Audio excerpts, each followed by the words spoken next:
folks, today we're just going to talk a little bit about the turbo nozzle.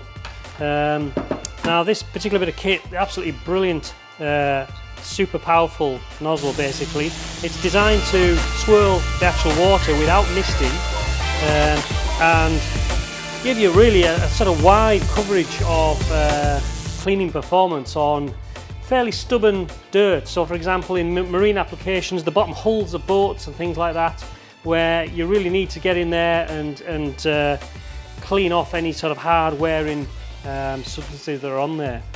There's a couple of safety tips I can point out. So with the gun, just always make sure you've got the quick release onto the spigot fully and just pull it back onto the spigot before you actually pull the trigger. These things are running at seriously high pressure. I mean that's sort of applicable for anything really, but you've really got to be careful with these things.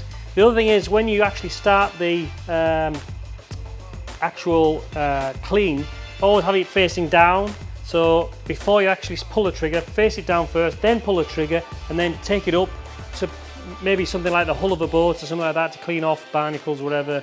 And the reason for that is you really don't want to damage the ceramic nozzle in here that spins. It basically spins at super high speed. I believe it's thousands of RPM, so it's a real sensitive bit of kit. Unfortunately, we don't cover these under warranty, but we do the repair kits, which come as basically a 4-part kit, and they are serviceable as an item. So what we'll do is we'll head over to the workbench, have a look at the turbo nozzle, and we'll work out how to replace the actual service kit. Okay, so we've got the turbo securely in the vise. It's always a good idea to clamp it at a bigger diameter as possible. Put a bit of protection in the vise as well, because you don't really want to damage this outer cover. We do these covers in different colours. We do have the blue for food hygiene and more commonly the black. And in some instances we do a complete stainless version of this as well, with no cover on at all. So what we're going to do is take the nut off on the top. So when you put the spanner on, because it's quite a shallow nut, always put your hand on the top and just gently crack it off like that. So now there is an O-ring on here, so we're going to replace that, and it's just a case of get a pick, something like that, and just gently on the top from there, so you can see. That's it, hook it, and that should come off like so. So we can put the new one on and just obviously note its position. It goes right up to the head of the actual nut.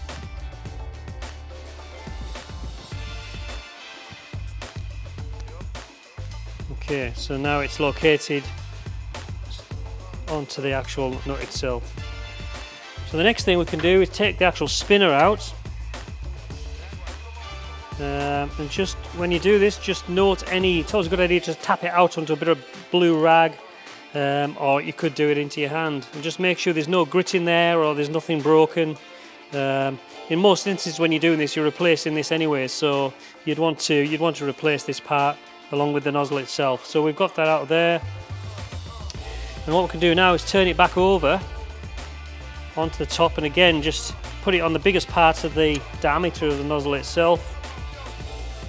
Now I've got a fairly small punch, and it's basically no bigger than the brass sort of hole itself on the end of the nozzle, and it should be just a case of push it out like that, and there we go. So we can basically make sure that's nice and clean. So this would be a good time to give it a blowout with an airline, or preferably some water, hot water, give it a good clean out. And then we're ready for installation. Okay, so the orientation of the nozzle itself, see the O-ring goes in first, so basically that drops in first onto your the end of the turbo itself. So just got to be a little bit fortunate and get it in the right way, which it is. And this time I'm going to use a slightly bigger dowel. It's probably easy to put it against a hard surface. And basically you've got to be a little bit careful, because you don't really want to get this at an angle. It's got to go in nice and flat. So basically just going to push, and you'll feel it go in. It just sits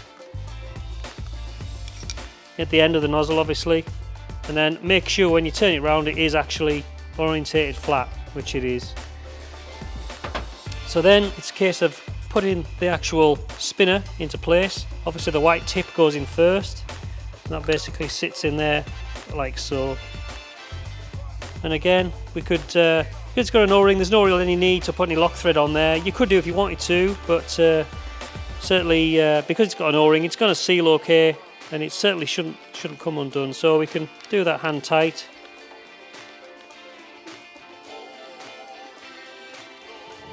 First, and then we can put this in actually into the vise itself. Again, I'm going to use the bigger diameter of the turbo. Get my spanner, basically same process, make sure it's flat on the top, and once you feel it seat, it's just a case of giving it a little bit more, and that should be perfectly okay. So the other point is, when you do fit these to the lance, always use a lock thread, preferably the green lock thread for safety reasons. These cannot afford to be coming loose. And make sure they're actually secured nice and tight onto the lance itself. And basically that completes the servicing of the turbo nozzle. Okay, so I'll just give you a little demonstration of the turbo. I'm sure you're well aware how good they are, but this is just a pallet wood here.